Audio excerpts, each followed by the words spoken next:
Bonjour, bienvenue dans cette nouvelle vidéo et la phrase qui m'a touché c'est la Bible dit que l'amour parfait bannit la crainte. Jésus a répété beaucoup de fois à ses disciples, n'ayez pas peur.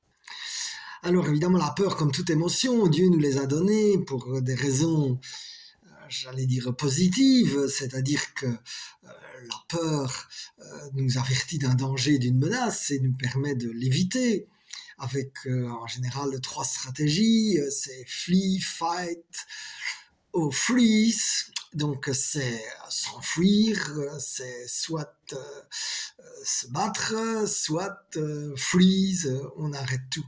C'est d'ailleurs pour ça que dans des circonstances traumatiques, même si c'est pas toujours la bonne réaction, qui n'est pas nécessairement la plus efficace, puisqu'elle est quand même dans nos gènes de nos ancêtres, qui eux étaient à la chasse et avaient des animaux. Et effectivement, lorsque l'on freeze, on ne se fait pas repérer. Mais c'est sûr que dans certains cas traumatiques, il vaut mieux s'enfuir et ne pas faire freeze. Mais voilà, le problème, c'est que souvent la peur bloque le cerveau. Donc la peur a un coût. Donc non seulement parfois de nous faire avoir de mauvaises réactions, c'est aussi la peur qui quelque part provoque l'agressivité, la colère, les guerres. Lorsque les uns ont peur des autres, ils cherchent à se protéger et donc cette peur, elle a aussi un coût parfois dans ta vie. C'est-à-dire lorsque tu as des rêves et de l'enthousiasme d'un côté et de la peur de l'autre, qu'est-ce que tu vas décider de faire ? Je dois dire que par exemple, la première fois que j'ai été prié pour des gens, quand j'avais été invité à Troussure en 2016, je n'étais pas spécialement à l'aise. Mais comme je connaissais mon rêve, je savais qu'il y avait là une occasion qu'il fallait absolument saisir, et donc je l'ai saisi, et c'est la joie. Et alors là, d'ailleurs, un des critères, un des moyens de diminuer la peur, j'allais dire, une des clés, c'est d'acquérir des compétences. C'est-à-dire qu'avec Jésus, c'est d'abord impossible, puis c'est difficile, et puis c'est fait. Et donc là, j'ai prié, le Seigneur a aidé, puisque je veux dire, lors de la première fois, quelqu'un m'avait dit, on voit que vous avez une longue expérience, alors que j'en avais aucune. Et donc le Seigneur a aidé, encouragé. Et puis, avec l'expérience, etc., je dis pas que je vais encore, j'ai toujours quand même un petit stress, mais je veux dire, il est tout à fait gérable. Et donc, je savais quel était mon rêve, donc je n'ai pas accepté de payer le coût de la peur. Et donc, une des façons de réduire les peurs, c'est effectivement d'augmenter ses compétences.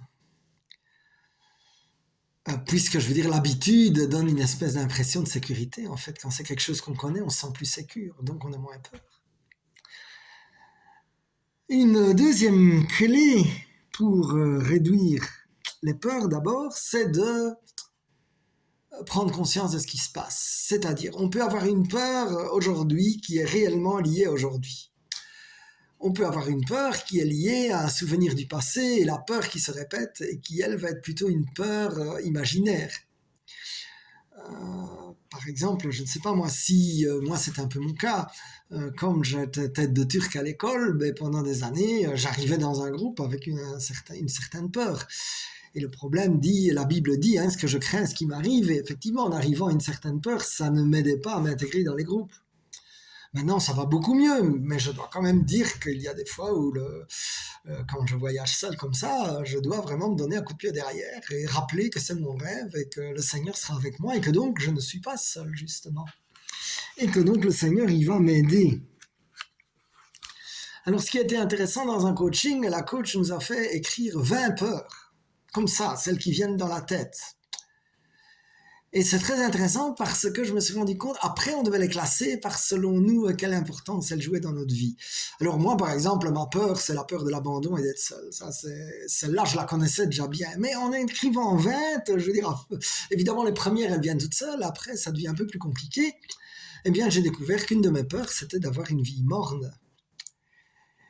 Et donc je dis voilà, il y a moyen d'agir évidemment et de rendre sa vie intéressante et de ne pas procrastiner, mais je me rends compte que c'est une de mes peurs et qui parfois pourrait me faire faire des boulettes parce que pour avoir de l'adrénaline, je suis parfois prêt à faire des conneries.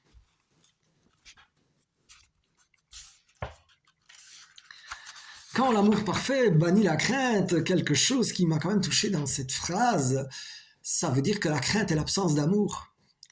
Un peu comme le froid est l'absence de chaleur.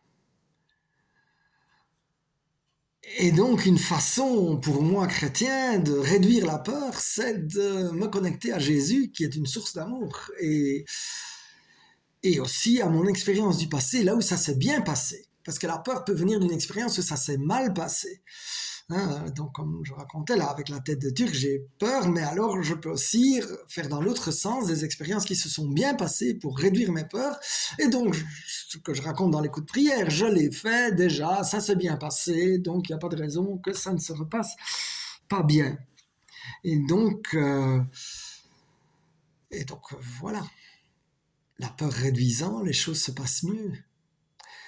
Et en plus, je veux dire, c'est le combat aussi entre la peur et la foi aussi. Hein, parce que la peur, souvent, c'est l'inverse de la foi.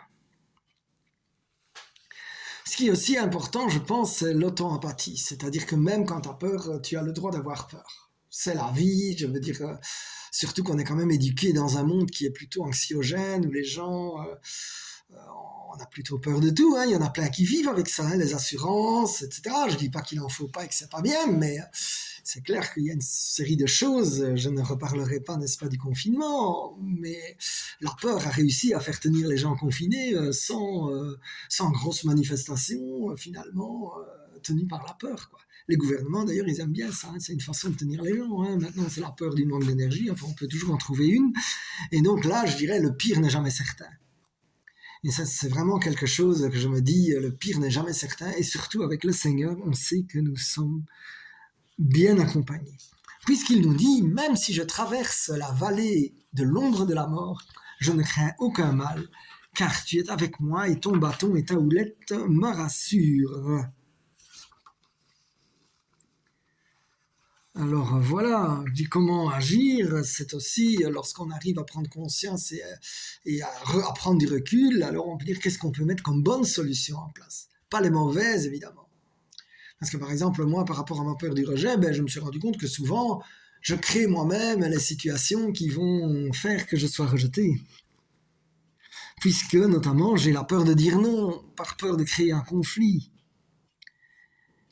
Et donc, je peux essayer d'anticiper les relations de l'autre, essayer déjà de réfléchir à l'avance quelle pourrait être une position de négociation, demander aussi une interruption de séance quand ça devient trop difficile. Je veux dire, voilà, il y a des stratégies. Hein. Moi, je me souviens, j'avais peur de ma directrice générale là, quand elle était assez déchaînée.